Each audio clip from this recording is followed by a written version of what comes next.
All righty, we're gonna go ahead and get started. And as people kind of are getting home from school and working things, they can be joining in. But I'm just gonna do a little bit of an introduction and then we can just kick off to the good stuff and start learning with Eileen. So hello, everybody. I'm Allison Palm and I'm the place-based education specialist at Groundswell. And I'm excited to have you all here today to learn from the lovely Eileen. And we're gonna be talking about researching your issue. So we're going to be doing a lot of screen sharing today on and off, but luckily you all just get to sit there and relax and enjoy. So bear with us as we do all the technological things.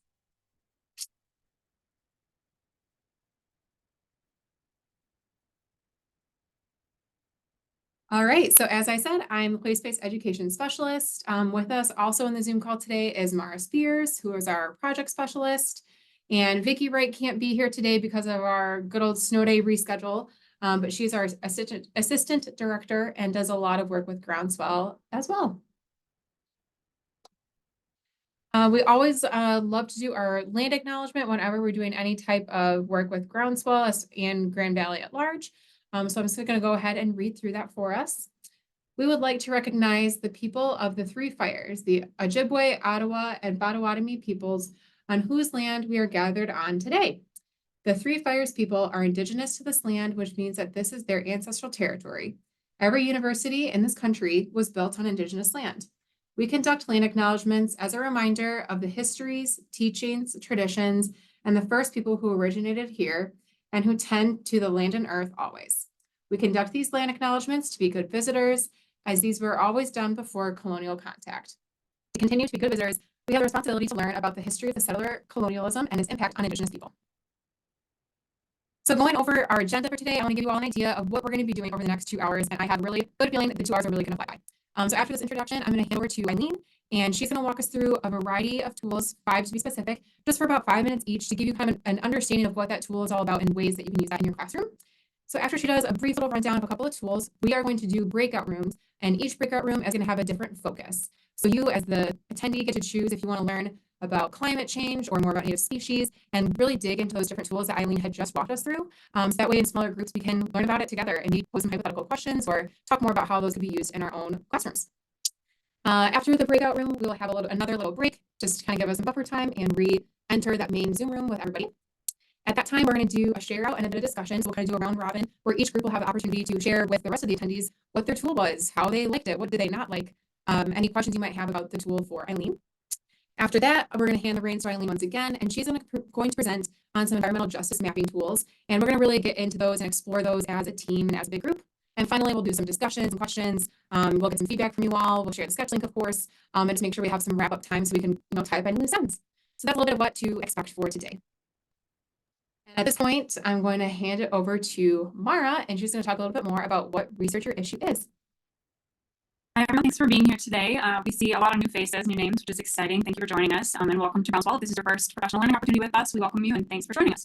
So to give you a little bit of context on this concept of researching your issue, it falls as the 5th element of the place-based worship education elements. And I've just pasted those in the chat for you. If you want to learn more, we have a website called gvsu.edu/groundswell, and you can learn more about place-based education there. And we are focusing today on the research aspect of immersive worship education. And this is a focus for today because we're in those colder months of the year. Originally, when we had scheduled this, it was blizzarding outside. So we all know that depending on what time of year it is, it can be easier or more challenging to take your students outdoors, but a great time to continue place-based education and learning in an engaging way with your students during the colder months can be researching the topic at hand. And this idea is geared towards teachers who are continuing their Groundswell place-based education project throughout the academic year, but this idea of place-based immersive education can be applied to any classroom and any teacher, no matter your subject or grade level. So just keeping that in mind, today we're going to try to provide a bunch of different resources for you on how you can research your issue, your topic area, whether that's for a project that you'll be doing with Groundswell this year, or if it's a unit that you're working on with your students where you want to dive further into researching and really explore this in a holistic way.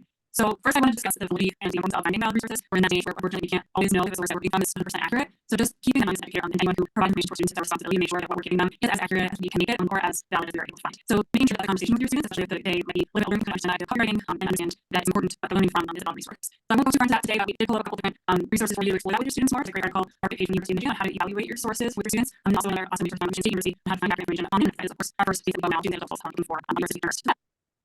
So how do you research with your students before you begin taking action on your topic area, whether you're doing project installation or you're learning more about one of the units in your curriculum, you'll want to get background research for your students no matter their age or grade level. And that can look different depending on where you are in that area or how you like to do research with your students. Like I said, often not internet searches, but sometimes can be immersive in a different way. We encourage our teachers to look at local sources, like talking to your librarians at school and maybe asking them what they recommend for your topic area, and your students to collaborate for class period and having them explore what it looks like to learn from books and then from websites. And of course, local libraries too, which can serve the same purpose. And a lot of our local libraries have online inventories now, where you can pull ebooks for free and then be available ready to read online. And then we also encourage you to look experts. So if you have a partner for your project Groundswell or you want to have a partner, feel free to contact our staff. We love to provide experts in the field of that topic area or career in professional assignments who lean on as educator. You're not an expert in the topic that your students are exploring. Another idea is continuing that research with a visiting expert and having them come to your class to learn directly from them. It's always nice to hear also as the educator, even in front of the students. In addition, you can take field trips and do sampling either on campus or off campus, whether that's spider sampling or even just nature walk, depending on what you're studying. And sometimes nothing to do with campus health or the sense of place that our teachers are working to cultivate in their students and scholars. So just taking a inventory of the campus can be incredibly helpful and does constantly research the topic that they're studying. And of course, bringing it back to this professional learning tonight, we're talking about modeling and how we can use different types of mapping resources to research and really dive into your place and into your topic area for your students. Thank you so much. We'll be introducing Eileen Boekestein. She works at EGLE and it's like EGLE. Sure. Hey, everybody. My name is Shadi. Nice to meet you. Nice to meet you. Something to teach you all. I'm the coordinator at the University of which is our CTC around remotely. I spend self-care, so I can know all the bad actors. You talk to me on the bad actors. You go there. But I can talk about bad actors. That's not my official area over. So here I am. I'm going to tell you about how to share opportunities to research with your students. So I'm going to go ahead and share my screen. You should have, I believe, all received the link to the mural at some point. Have they gotten their link to the mural? Yes. Okay. So this mural is just a way for us to source all of the information that we're talking about in one place so that you can get to the links easily.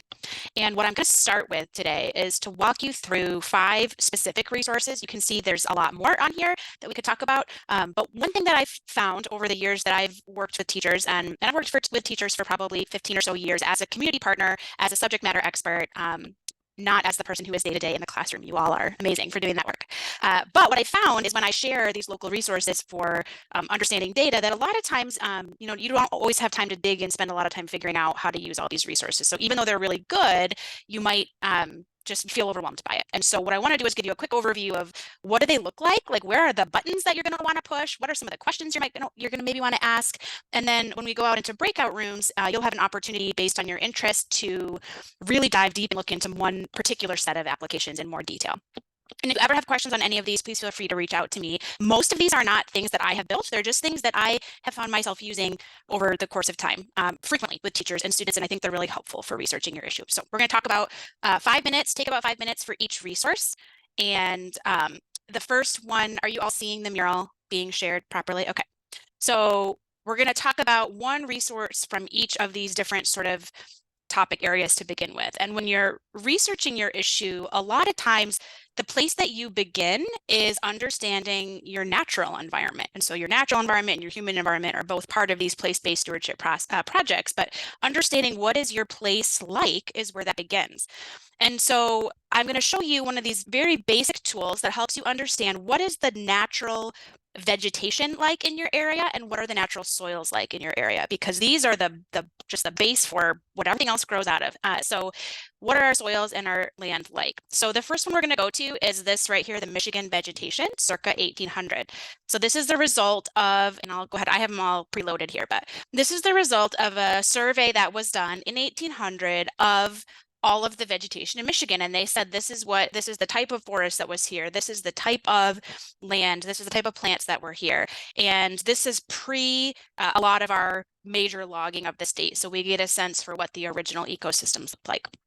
So when you load this, and this is a map that's created by the Michigan Natural Features Inventory, which is run by MSU Extension, and it's fantastic. You can get this in a book form if you can find it in a library. It's like a huge book, and it's really fun to open up, and you can page through county by county and find your information in there.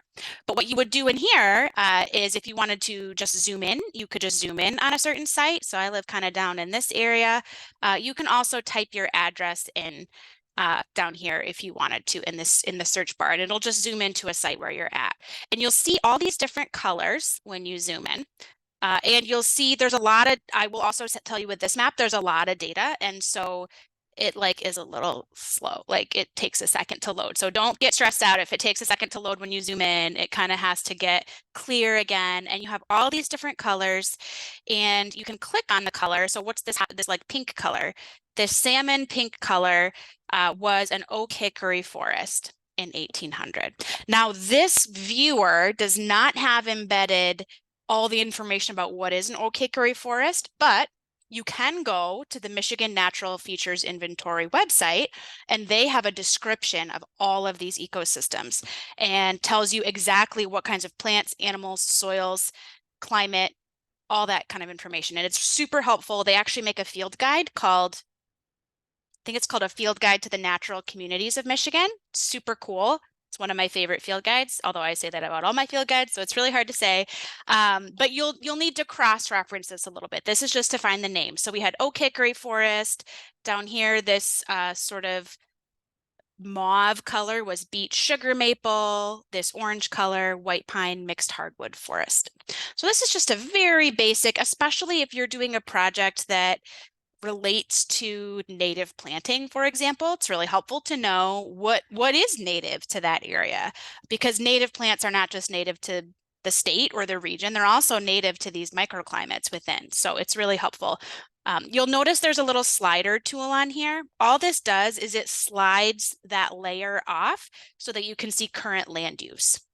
Land use today, it doesn't give you the same categories. We don't have it broken out by beech maple sugar beech sugar maple forest, but you can see, okay, this area that was hot pink, that was all forest. I can see there's a lot more farmland in this area than there was before. So you can do some very basic land cover investigations with this source as well. So that's the first one I'm going to show you. That's the most simple one. So here we go. Buckle up, get ready, because now we're going to talk about soil. And the Web Soil Survey is such a cool tool. Again, if you want to do anything with plants, but also if you want to do anything with water, with runoff and infiltration, there's some very important things you can find out about the permeability of your soil using Web Soil Survey. So when you get here, the important thing is you click this big green button. And the most common issue that people have with Web Soil Survey is that they don't realize that before you can do anything, you have to define your area of interest. So first I'm going to zoom in, and most of us here, I think, are from Lower Michigan. I think we had maybe a few folks who were from further afield who are logging on today, but I'll zoom in for a demonstration's sake to kind of the area that Groundswell is working in here. So in order, and I'm going to actually zoom in even a little bit further, because if your area of interest is too big, the information, the data becomes very difficult to look at. So I'm going to zoom in over here on Allendale. And one of the really nice things, this is a tool that I used with a school a few years back when we were working on putting a rain garden in, and they wanted to know where on campus was the right place to put the rain garden in. So if this area, maybe say this area of land is my area I want to look at, the first thing I have to do is find this little button. It's really small. You see it says AOI and has the little red outline. You can either draw an AOI or you can define by a rectangle. AOI is your area of interest. So this is the area that we want to find information about. So I'm going to just make a little square right here. This is my area of interest. And now that I have that area of interest, I can actually start looking at the data. So the first thing you'll start to look at these little tabs up here. So your soil map will show you, and this is a little easier when you're on your own computer because it can get a little bit everything can get a little bit small, but you can see there are all these little different, I have my zoomer on, so I can zoom in a little bit and I can see these different little titles here, PN, MMC, CRB. Those relate to, on the side here, what the soil types are and how much of that area is that soil type. So it looks like our biggest soil type is this Coloma loamy sand that has 0 to 6% slopes. But we have a lot of this Cohocta loam, and we have a lot of this plainfield sand lake plain. So you can start to look up, there is information in this app that I'm not going to get into too much detail now, but you can look up what those soil types are. You can click on it and you can learn more about what that means, what that soil type is, what it's made up of. But the piece that I think is really important if you're doing any kind of green infrastructure work, maybe you want to build a rain garden to infiltrate water, is you need to go to this next tab, which is the Soil Data Explorer. And I will be honest, every time I do this, even though I write it down, I have to think about which one of these categories is the one that I want to look at for the hydrologic unit group. But there's tons you can see of information that you could look at here. So you could spend hours and hours playing with this. I like to go to the, I think it's under the soil health. See, I always have to look for underwater management. No, you always have to find it. Sorry, I had this pulled up and then I lost it. Land management? Look at all this information you can find. Oh, it's right here. This is why. I just demonstrated for you the problem that you have. When you go to Soil Data Explorer, did you notice that all these other little tabs popped up down here? Yeah, there's more tabs. So once you get into Soil Data Explorer, the reason I'm under suitabilities and limitations for use. You want to go to Soil Properties and Qualities. There you go. And then you can look at a number of interesting things. You can look at soil chemical properties. So depending on which kind of course you're teaching, if you want to look at the chemistry of the soil, it's cool. You can look at erosion factors. So they give you information about what these mean, but how likely is that soil to erode from wind or water? It's really interesting. You can look at the soil health properties. Maybe you're in an agricultural area and that's important to you. You can look at physical properties of that type of soil. You can look at these qualities and these features. And this is the section that I like to go to. And I want to find this hydrologic soil group. So to rewind, you make your area of interest, you click on Soil Data Explorer, and then you click on Soil Properties and Qualities. And in there, underneath Soil Qualities and Features, you can choose Hydrologic Soil Group. The other fun thing about this map is it doesn't just show up on the map. You have to click View Rating. And then it makes your map change colors. And these different colors correspond to different hydrologic unit groups, which are, you see these letters A, B, C, D. These tell you how much water that soil can infiltrate. So at the bottom, you have these descriptions of hydrologic soil groups. A's have a high infiltration rate. They soak water in really good. B has a high infiltration rate. That's really good. Or moderate infiltration rate. So C is kind of medium or slow, and then D is very slow. So think of A is like sand, and D is like clay, and B and C are kind of in the middle. If your soil groups are all D or all CD around your school, you might not have a good site for doing a rain garden, is the bottom line on that information there. So that's I think the most important piece on how to, oh, and then you can pop the legend out if you want to see the colors here. So you can see this site, there's a lot of purple, which is the A. So those would all be kind of good areas for infiltrating water. So we use this tool with fifth graders at a local school, and they used it to help identify a good site on their property where the water would infiltrate and they could build a rain garden. So that is the Web Soil Survey. So like I said, your plants and your soils are two of the most important things to look at. Another super common thing that we like to look at is water. So we've got our How is My Waterway tool. If you like water data, this is a great tool for you. I have spent forever, my whole life, I feel like, searching for a good tool for finding water data, and there's no perfect tool. But this one has really come a long way in recent years, and the EPA built a middle school lesson plan around using this tool that's linked in the mural. That's pretty good too. So all you have to do here is search in a zip code or a name of a city. So I'll just type in Grand Rapids, Michigan, into this search bar here. And it's going to pull up a really interesting map for you. Like I said, I got a lot of data up right now, so it's kind of slowing down. And It'll while that loads, I'll just revisit. Nicole asked in our chat if attendees would have access to these links and the slides after this PL. And yes, the answer is yes. We have a folder that's public. I pasted it at the beginning, and I'll paste it again at the end in the chat. You'll have access to these slides, the mural, to this agenda doc, and other resources that we'll provide during this PD. Perfect.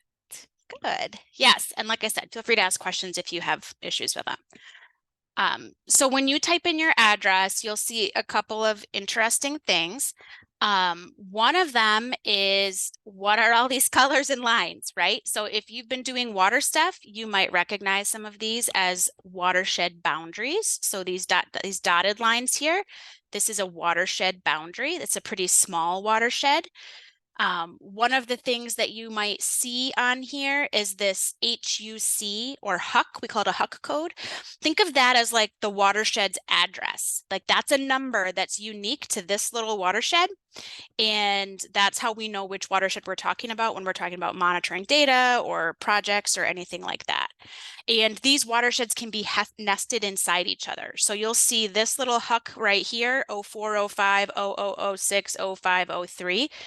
If I just wanted to look at 04, 05, 0006, that refers to the lower Grand River watershed, which is really big. But within the lower Grand River watershed, we have smaller watersheds, which we call subwatersheds, and they have more numbers to identify them. It's sort of like,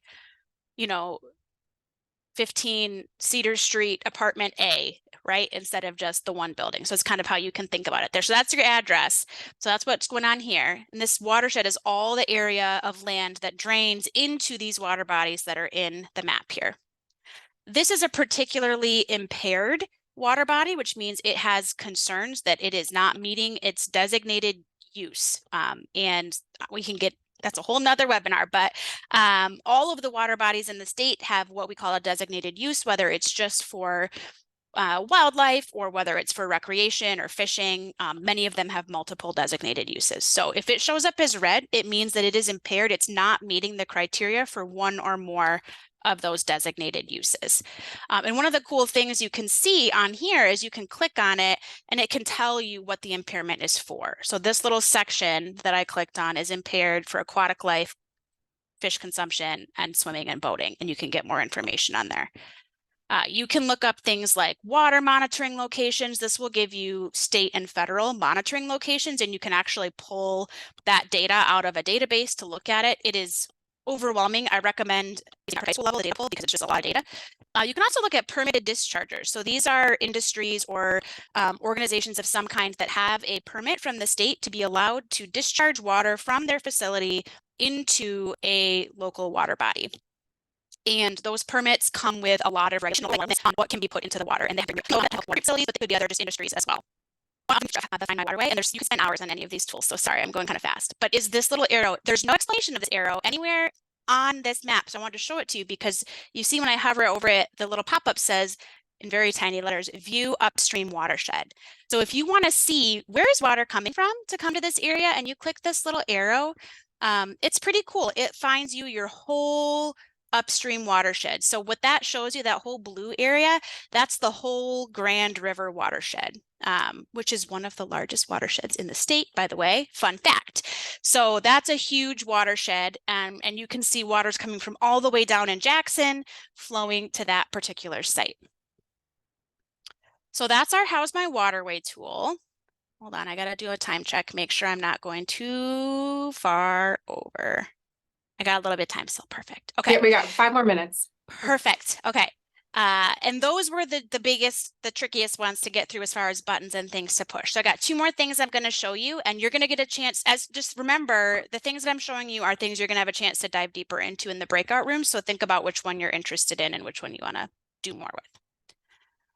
The next one is if maybe you know the soil, you know the water, but you want to know more about like what is that whole ecosystem, like how does it function, what are some pressures it's facing, what is its history.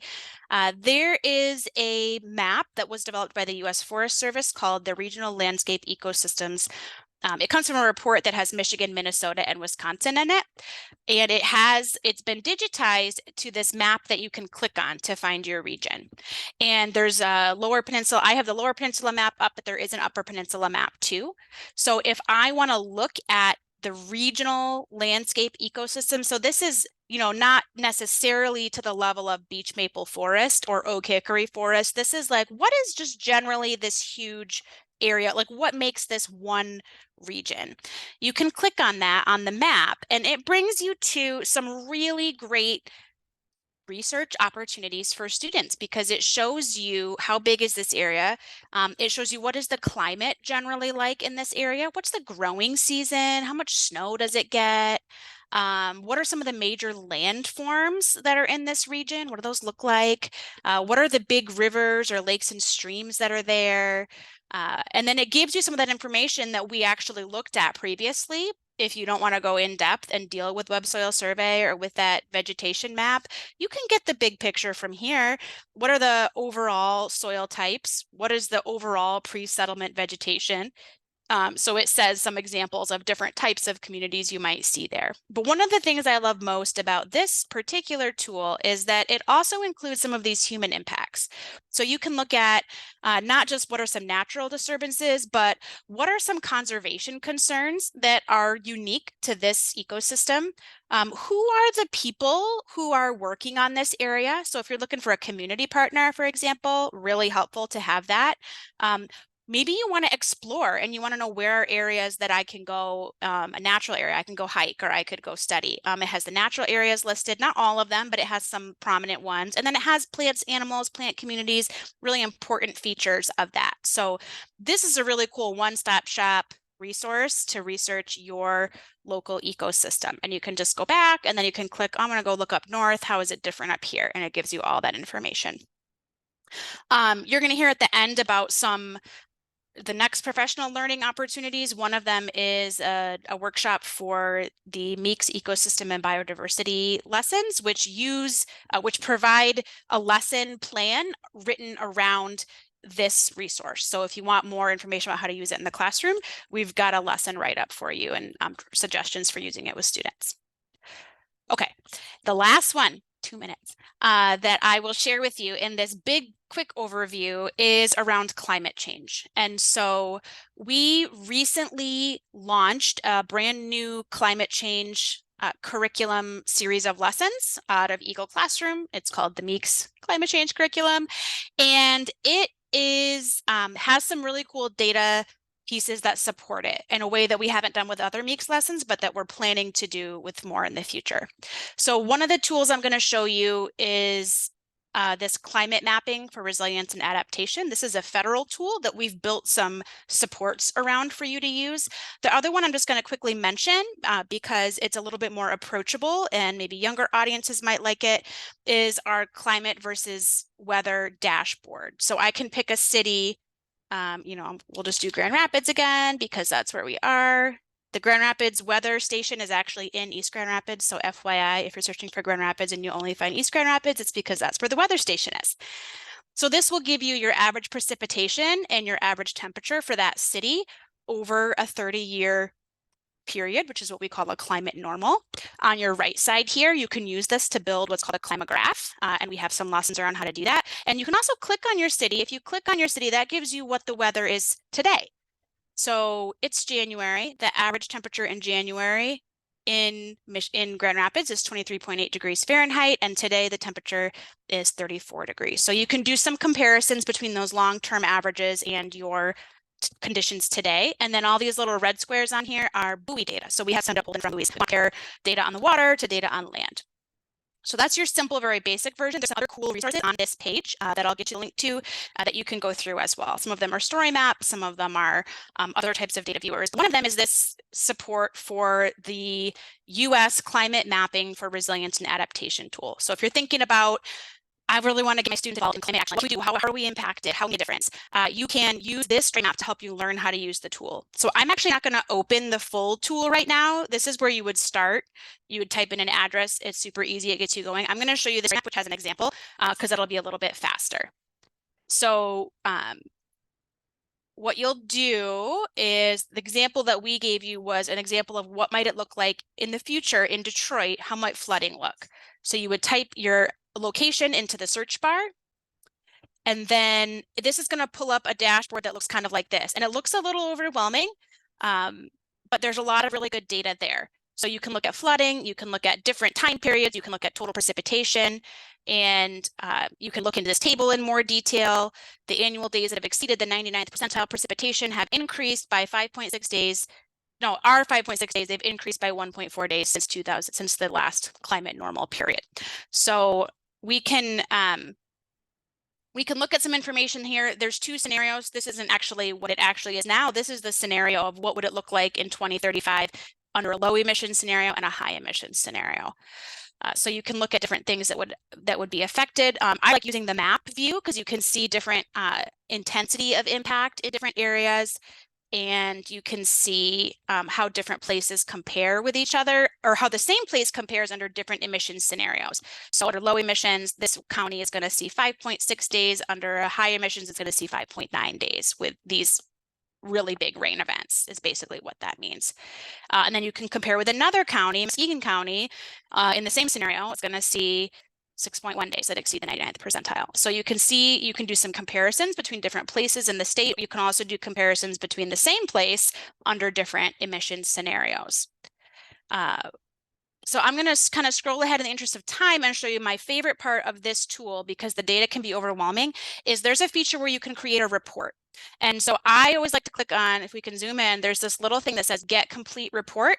If you click on that, it gives you a super nice report for that particular hazard that you looked at as an overall thing. And I always say the biggest thing you want to look at is look at which hazard you're looking at, and then look at this National Risk Index rating.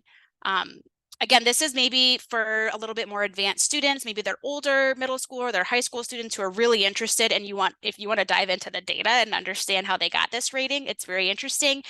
But you can see, you know, for Wayne County, they are at very high risk of having flooding under basically all scenarios moving forward. It also gives you some cool information about like how many people live there, what are some of the demographics, how well are their buildings built to resist some of these kinds of concerns that might happen, what percent of the population is disadvantaged. And so it gives you some jumping off points for other things that you might want to explore as well. And if you click these little up and down arrows over here, it's not going to work because this is within the story map, but it'll scroll through the different hazards. So it'll scroll through flooding, fire, extreme heat, all the different ones that are in this tool. So this is a really nice tool if you're thinking about how am I going to be impacted by climate and where do I want to focus my efforts. And here's an example of what some of that information looks like at the map view. You can see the hazard in the corner here. You can see the percent disadvantaged communities, all that information scrolled right in there. Okay, I'm going to not do a new share. I'm going to pause my share a minute. And I think we are at the point where that was like a fire hose of information. I'm real sorry about that. But we are given a chance to go deeper and look at more metrics. So Mara, maybe you want to explain. Awesome. And wait, there's so much information. So at this point in time, we're really out with cameras. So we want to be more quality, like I what is the and Laurel Elementary and both of the tools with you're talking Laurel Elementary students, and we want to this in both faculty. So we're going to do a little bit of guys we think process and really again. So always we're going to 5 teams about 4 minutes, and we'll have 15 minutes in that room to go circle together on the filter. Each room has a props. So once we're done, we'll and we'll be back in 6 and we're going to share just a minute or two your feedback about what we do and what happens yourself. So take a look here and have your comments and messages with them. And Mara is going to post in the chat for us. Thanks for so far. I hope you're so there is a way. Let's see. Screen. So there's going to be an opportunity for you to select and say you can choose which room you want. So that should pop up into the library if I was looking at correctly. Yeah. All right, feel free to share that whenever you can, Mara.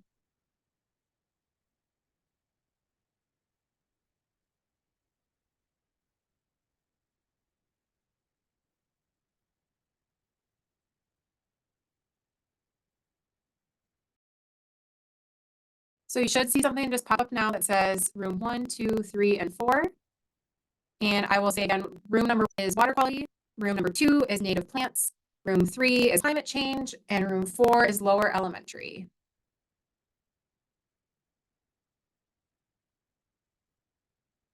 You got about 2 or 3 minutes to get yourself in there, grab some water, maybe some coffee, whatever you need.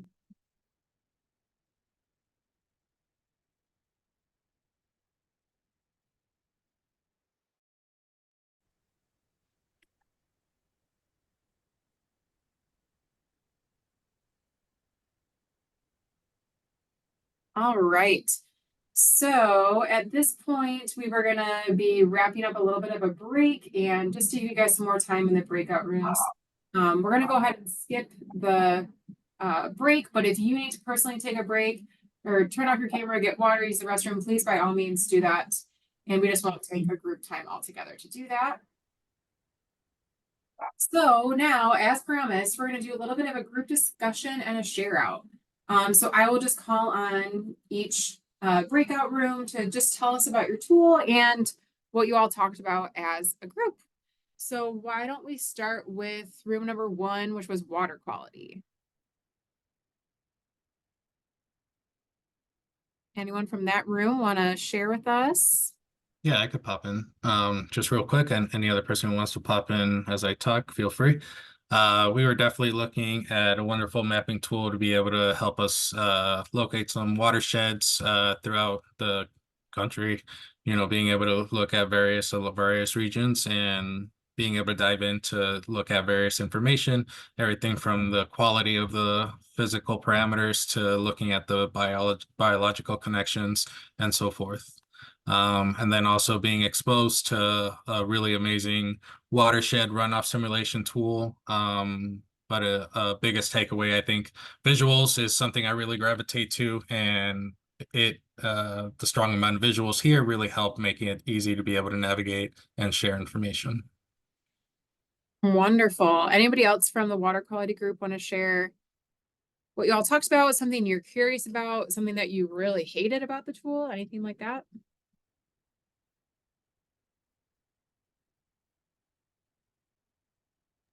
I'll just Great. echo that in the middle of it, I remembered 2 other really cool tools I hadn't showed them before. So I put them in the chat for you, the Model My Watershed and the Model My Watershed runoff simulation.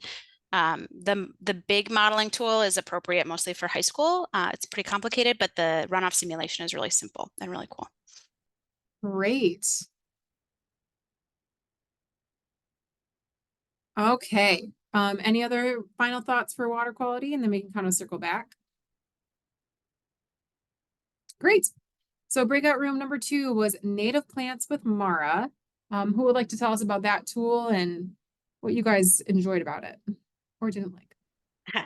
Hi, it was just me and Mara. I'm Janet. Love it. We did have a challenge with the land, what was that one called? The special features inventory. Just it kind of blocked us out, but it was a great tool just from the beginning of looking at the ecosystem and before we got blacked out. And I think for our students, my students are landing on wanting to add native plants. So it is a neat tool, I think, for them to look at prior to settlement, what was predominantly the plant communities. And then, so that's a neat tool for them to branch off of, for them to research plants within those communities. So yeah, and it got the geological aspect too. So it kind of ties in multiple areas of science. And then the other one we looked at was I forget how you pronounce it, but it was relating to the invasive species. So you can click on what type of invasive species are there and what projects are going on with removal. So we were just kind of digging into those tools, but I did come up with a question for is it MISM? How do I say that? Is that how you say it? Yeah. But the question I had is if our students, like, we plot or note that on our campus, if we have those natives, but also the act of removing it, if there's ways that we could submit that data to that type of organization, is there like a gatekeeper for the data? But that was just a question that came up from that. Do you want me to answer that question now, Groundswell people? Okay, yeah, okay. I can answer it now. It's fast. The answer is yes. So the MISIN, the Midwest Yes. Invasive Species Information Network, that is a collaborative program, and each region in Michigan has what's called a CISMA. It's a Cooperative Invasive Species Management Area. And so the CISMA coordinator for your region would be the person to contact about, because I think there's a way that you can go through a training and be allowed to add data to the map. But that would be the person who is the contact for this, who would be able to help you through that. And I don't have her name off the top of my head, but I can find it for you. That'd be great. But yeah, that's awesome. I love those tools though. It's so relevant in real world. So, and accurate. That's awesome. Janet, are these tools that you think your students would enjoy looking at in class? Do you think it's going to be mostly a you doing behind the scenes thing? No, I think they can, we have to get them like in a structured tool, but I think, yeah, putting those links for them. And I love how even with you guys modeling it for us, having kind of guided questions sometimes to make sense of what are we looking at, and using the questions to fuel them in their research. But yeah, no, I love it. So thank you. Yeah, good. I'm so glad.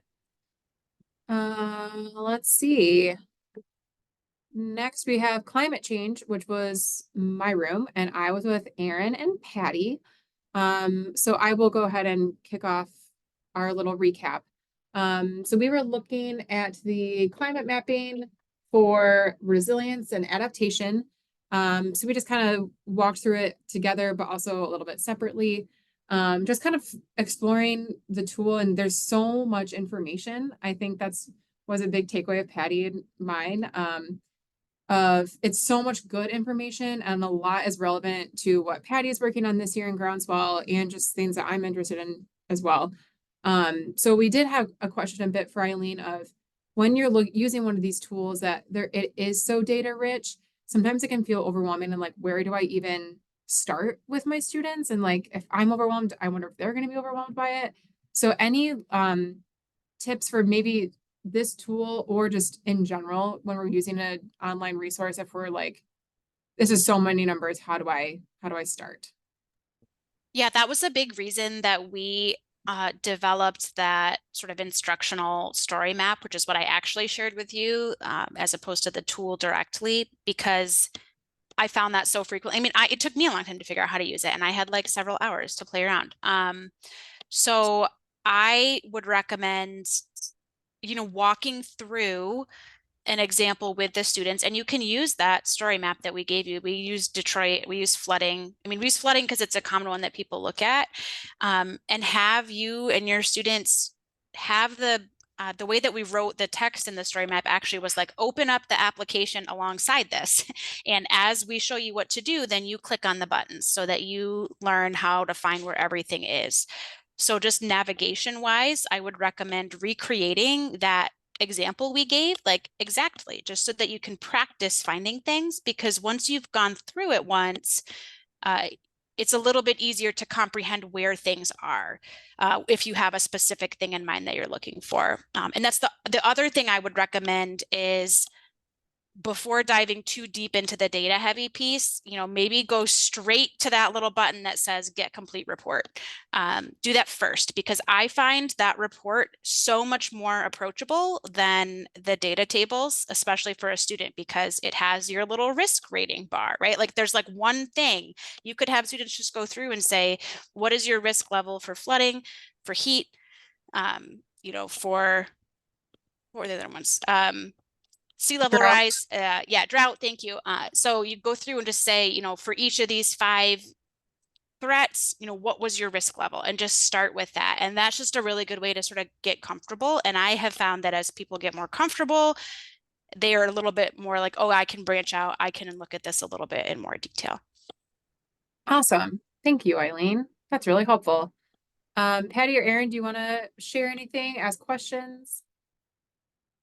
No, I think you covered it, Allison, like the things that we had talked about, and so I'm good. Thank you.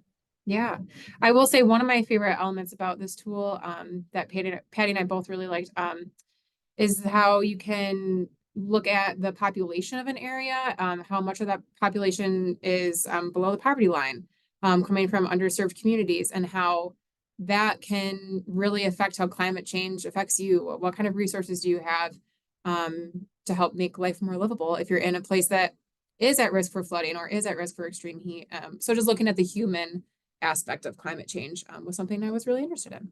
Yeah, and that reminds me of something that I think is important to mention about this tool. And before I go into the EJ tools in a minute too, is just keeping in mind what is the purpose of the tool that you're looking at.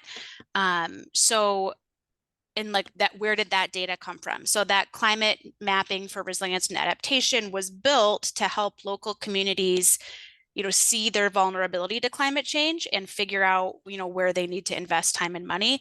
And that data around, disadvantaged communities and things like that, that comes from a whole other screening tool that is called the White House Climate and Economic Justice Screening Tool. And you're like, how many how many screening tools are there?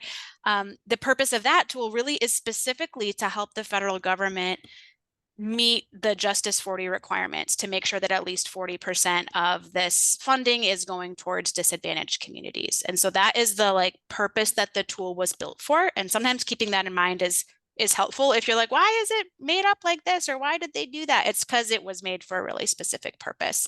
And on the climate tool in particular, the flooding one, has the background data for that comes from FEMA. And there are some places in Michigan where FEMA's flood risk maps have not been digitized. And so you might have an artificially, if the risk is 0, I would encourage you to click through and look at the data. And sometimes the risk is 0 because it hasn't been digitized properly. So there's some good data literacy that you can look at with that tool as well. But just keep in mind that, if we find it hard to use for students, it's because it was built for municipal leaders. So if your students can understand it, that's really great. They're getting prepared to be leaders in their communities. Awesome. Thanks so much, Eileen. And last but certainly not least, we have our lower elementary group. So what did you all talk about and what would you like to share with the class? Alrighty. So Billy Freeland and I were in Wendy Vogel's group along with Samantha. But we found out Samantha is not a teacher. She's from the MSU extension, I believe. And so Billy and I teach K-5. We're responsible for all of the science for our elementary in Kent City. And we kind of talked about how these tools would need, in order for our students to use them at any grade level, we would have to do most of the background work, if not all of it. The visuals are really, really great, but as far as the way that the page is set up and with the amount of text on the page, I think students in our groups would be easily lost. But it's something that we could use to add to our discussions. And the visuals, I think, would be poignant to put with some of the lessons that we already have around, especially I have erosion with 4th grade. And I know that Billy does a water quality kind of assessment in 5th grade. So definitely uses for the tools, but I think we would have to set things up and have them ready ahead of time to share with students in our classes. Awesome. Was there a particular tool that you liked the most, that you would be most excited to incorporate into your lessons, or that you think your students would be most excited about? The one that I found that I would be able to use, what I think was the very first one that she showed with the erosion areas and the areas that are prone to erosion because of their soil type or quality. That's something that is in our dynamic earth unit for 4th grade. And then I believe my partner teacher, Billy, has used the simulation, the watershed simulation with our 5th grade students. Very cool. The watershed simulation one is awesome. That is great. For all ages. Yeah, and I'll just add, I think you made a really good point, Nicole. Younger students, I think a static map a lot of times is way better, and print that sucker out and let them outline things and point at stuff. I have a good friend who wrote the article that's linked in the lower elementary section of the mural on EJ activities. And she talked about teaching environmental justice with kindergartners and literally just looking at Google Map and looking at the colors of things, which you could do similarly with how's my waterway, which things are red, which things are green. So it definitely, I would say that the interacting with the data and conceptualizing what to do with it is advanced from elementary school for sure. Yeah. Well, great. Anything else from the lower L room that you want to ask about? Anything you want to share? Awesome. Well, that sounds like it was a great conversation. All right. So moving right along. Okay.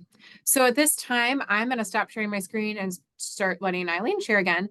And she's going to walk us through a couple different environmental justice tools.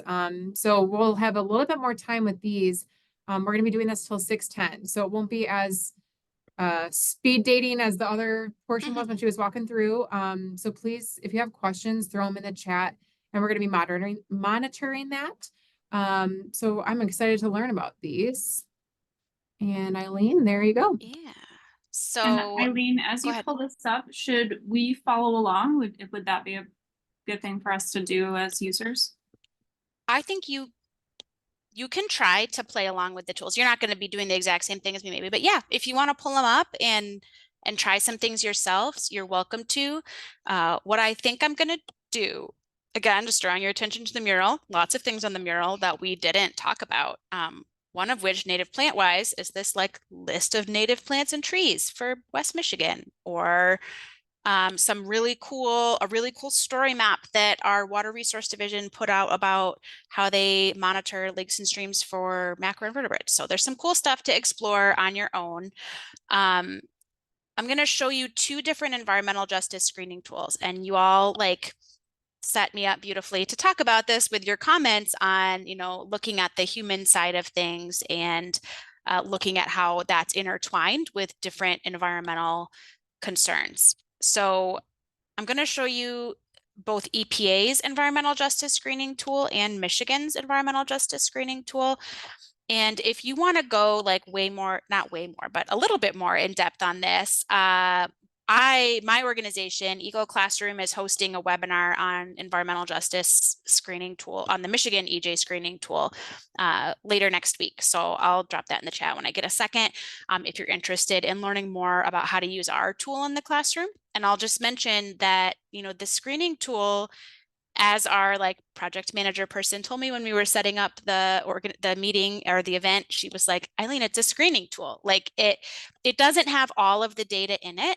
And this is a tool that can be used at multiple elements of your place-based stewardship project. So it can help you identify places you want to focus on, topics you want to focus on. It can help you get ideas for, I see that there's a problem here. Like I want to learn more in depth about this issue. Maybe it's lead paint, maybe it's air pollution. So it can kind of set you on the way, but all of that in-depth data around that issue and explaining that issue is not part of the map, but it is a tool that can be used as part of your research process. So just so you are aware.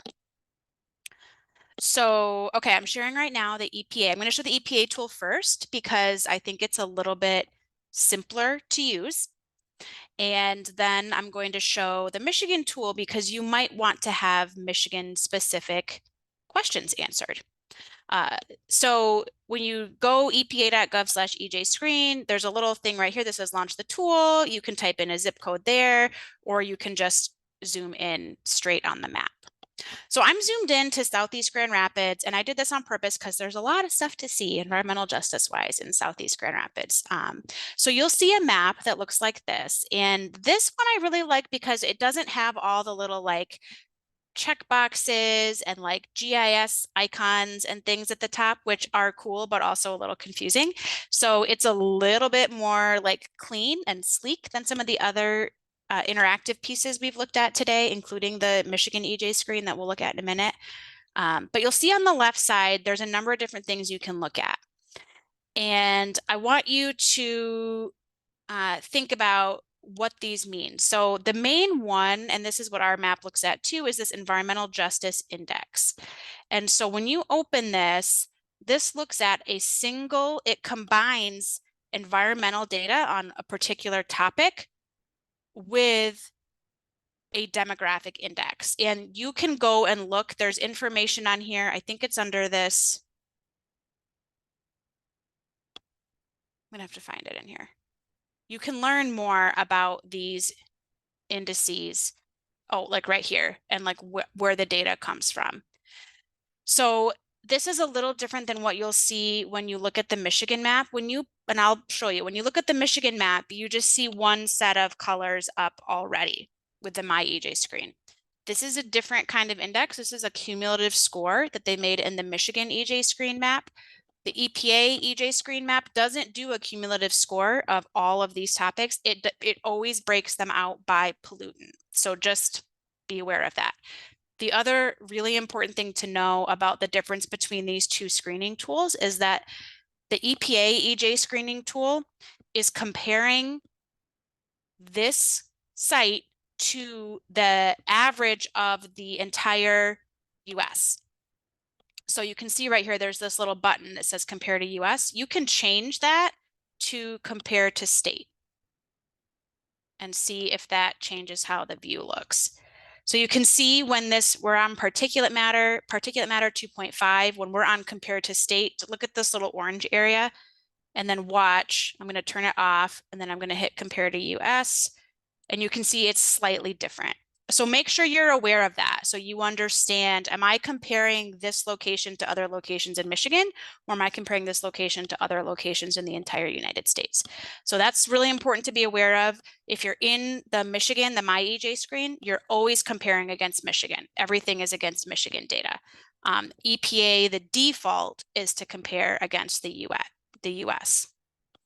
So these look at a variety of different pollution sources. So if you're thinking, okay, I want to focus on how environmental pollution affects people, I'm curious, how affected my community is, you can just go down the list. So particulate matter, these are really fine particles in the air that you can breathe in. Wildfire smoke, for example, can be an indicator of this, but you can get high particulate matter from fireworks. You can get high particulate matter from highways. And so that's one particular area you can look at. You can look at ground level ozone.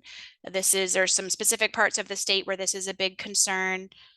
You can look at broken out specifically by diesel particulate matter. And so, how are streets and highways affecting people's health? I don't know if any of you were at Groundswell Summer Institute this summer, but there was a really great conversation around the impact of roads and highways on community health. And then you can go down the list. So air toxics, this is no surprise because there's like a really, there's a factory in this area of Grand Rapids that is notoriously out of compliance with their permit. So, so you can look at all these different things, just sort of go through and say, what are some of the things that are most impacting us? Wow, traffic proximity, like that's a big one, that right next to 131, surprise, there's a traffic proximity issue. Lead paint's a really interesting one. Compared to the US, these zip codes in Southeast Grand Rapids have super high lead paint. Children have higher blood lead levels in here in parts of Grand Rapids than they did in Flint from the drinking water. It's really a big concern.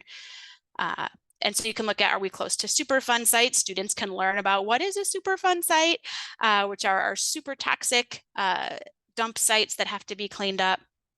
How close are we to hazardous waste, underground storage, wastewater discharge? So you can go through and look at these things one by one with EPA's EJ screening tool. It's really easy.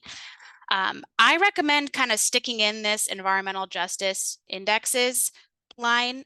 There are some other indexes and it gets confusing because when you open it up, you're like, what? It's the same.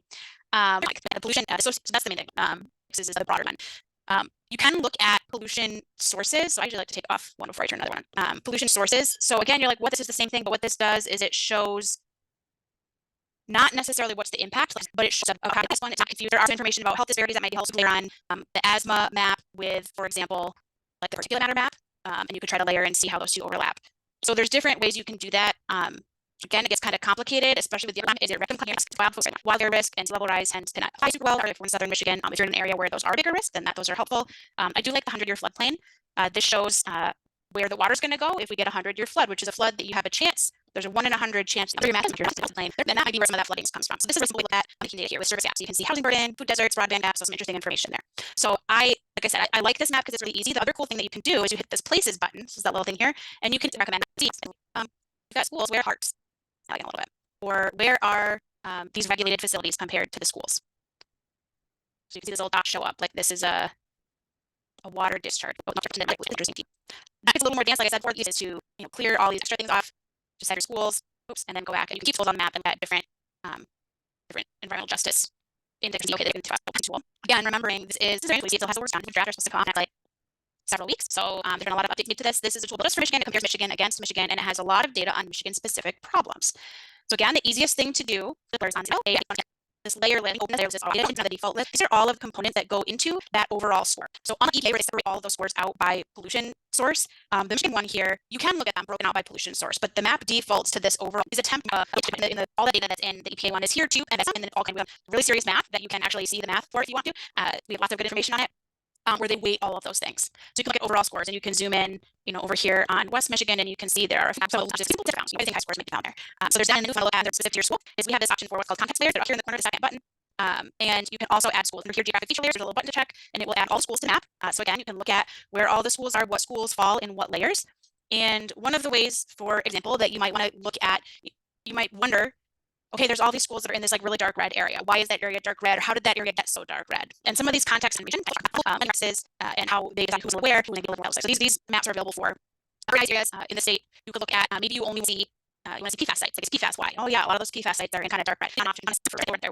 Why is it that just right next door to each other have this 80 to 90 to have a 30 to 40%? Like what's so different between those areas? And so I would encourage you, especially if environmental justice is something you want to focus on with students, that you take advantage of some of the recommendations that Mara made at the beginning and say it's not, all research is not online. It's not on the computer. Go out and talk to your community. Go out and talk to the people who live there, the people who are working there about what you see firsthand and what information they've collected. So I just want to say this is a really cool tool. And I also want to caution you to not think that you can find all the information on this tool. It's really meant to, just start some conversations and to get us thinking, and be aware that as with any of these state or federal level tools, the data usually lags a couple years behind what's happening right now. So this is a snapshot in time, and it's not continuously updated. It has to be manually updated. So just be aware of that as well. Take it with a grain of salt. But yeah, any questions about the EJ tool or things that you might want to look for with an environmental justice tool, I guess. If you're like, show me how to find XYZ, I can try to do it. We could open the chat. That might be helpful. So Samantha says, yeah, so tree canopy is on here. So it is under the context layers. And I think it is under PFAS sites on here. We have landfills on here. Sites there's urban heat islands. This is a cool one. I really like the urban you want to compare different places in the state, then you can use this because it's the most city. So tree canopy percent. And it's kind of fun to just turn them off and on. So again, looking at the background, this background score is the overall score, and they put it over top. You can see tree canopy, the places with the least kind of track. Urban heat islands, the hottest places kind of track. Impervious surfaces, so places where water can't soak into the ground. There's a lot of pavement. Yep, that kind of tracks, and that makes sense because it's an urban area. And for any of these, you should be able to pull. Where's the layer? They're supposed to come up on the legend. Oh, they're on the legend this way here. Yeah, so impervious surfaces, that's the hot part. So when you have more than one thing on, like if I have urban heat island on, it puts the top layer on the top, and then you can scroll down to see. The other ones can also make this bigger so that you can see both legends at once. But yeah, heat island, tree canopy, impervious surfaces are good ones for schools to look at and easy to understand. There is a food desert layer in here, but it is not functioning properly right now. Every time I open this map, it says cannot load food desert. So hopefully they fix that one. We got railroads, we got places of worship, all kinds of different things on here. Yeah. Other questions? Eileen, I don't have a question just as much as I have a comment, right? Most of the time when we do research on a Groundswell project, right, we're looking for that solution-oriented component, right? And that these maps is really research that is really, really important to keep it on that solution-oriented component, because it can be very, very exciting for sure. Yeah. So. Yeah, I'm really glad you shared that. That's really important to remember. And I wanted to also highlight that I added a couple links in the mural for some really good curriculum resources to wrap around environmental justice data. I'll drop in the chat. One of them is an organization called EGLE, an organization. They have a introduction to environmental justice curriculum that they have scaled to all different levels, anywhere from kindergarten up to grade school. One of their really cool features that I love is they have a whole section on just heroes in the community, like people who made a big difference in the community, what do they do? And there's a component where youth are encouraged to find their own local heroes. And they make these really cool posters, these national big heroes that are from Michigan in there for more years. But I think that's really an important place for our community to come into and make sure that you're in the community partners who are working in this space and who can tell you exactly what you can do and who can help provide that perspective. And just being conscious and aware of how you feel and being willing to hold space for those feelings for students as they come up and work through them and have resources kind of on hand. So that is one, and there's another one called Environmental Research Action. This is for IUM over in Dearborn area. They work with high school students in summer. They built a really nice system because this, I don't want to say something about outside someone can feel any feel about this idea of climate change and seeing it not only in data but also outside our window. So if you are looking for resources to that, we've done a data collection or a collection on different resources that we can provide you with ideas to help with that conversation with your students. And Eileen and you're also very knowledgeable about that at EGLE, and can I see respectfully. Another thing about that is looking at that map is thinking about student using tools in the classroom is to keep in mind that you might have a really diverse class and someone might be seeing on map and it might be under resource community, whereas the person next one might be on resources and that. It's just also seeing different areas that have different things available to them and how you're going to talk about the diversity of communities in your map. You'll feel about just because they live in a certain area. That was just that comes to mind as we're yeah, so the power of doing comparisons can be really powerful and just being aware of that. Other thoughts and takeaways from EJ tools or just anything we looked at so far in our discussion? Share out. So if you have any questions, any thoughts, anything. these tools that you have already used in class, or perhaps now that you've watched through them, you're more intrigued by utilizing the tools for students? Yeah, and I talked about that idea of maybe submitting some data collection to local authority sometimes using the people that contribute from this area to manage. That's awesome. Something that I was into, and the question I asked a little bit about, Eileen, oh my gosh, this is a lot of data. Like, how do I chunk it out? I know your device of just practice on your own. And maybe it's just through a simple exercise here. On your couch, after watching Netflix, you can just be playing around, and you'll that can be really, really helpful. And it doesn't have to walk the entire tool. There's just needs you're using the EGLE tool and you hold it on a whole different aspects, and we just do bite-sized pieces. Could be a hard teacher, but I would I know I was really excited about it, small data, but it can be hard to know that one. So maybe thinking about how can I rations help make it a little more accessible for everybody. Or help do it. Does anybody have any questions for me specifically about any of the tools, or maybe I have to break specific content of making sure it's free and I do change how I start that? What is the reason that still have these tools? Okay. What did you watch? I was just Nicole and I we're working on a project for U of M right now about EV electric cars, and so we've had to do some research about electric cars. But they want some Michigan-based information, and it's really tough to find appropriate things for K-5 that are Michigan-based. But then also our director mentioned that he wants us now to research climate change and start develop curriculum around climate change. So I'm like, it's like we have the whole time. So You do? So we are commenting on sure we have presented maybe we're going to chat so I'm pretty so you go to the end what they were on the experience well number for you. I'll share an email tomorrow definitely guys we talk about reading emails as well as yesterday and registrations are to bring up professional learning so he did the ultimate in February and March we're doing some workshops I'm going to general like support so look at those two are going to be hands on I'm going to read about campus I'm going to learn so feel free to focus also be an email to tomorrow. And if anything, I can share her email to again and email reach out and I'm so glad there was some really great content sharing. Because that was just another really awesome community of educators, partners, so we can share resources with another or you actually advise and also building curriculum. That we want to continue to for you also. Thank you for sharing with us your work on and being with us all day and look forward to hearing how this went. Any final questions that you're wrapping up?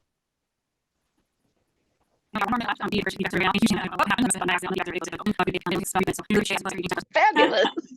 Well, we really leaned on you. And Emma, thank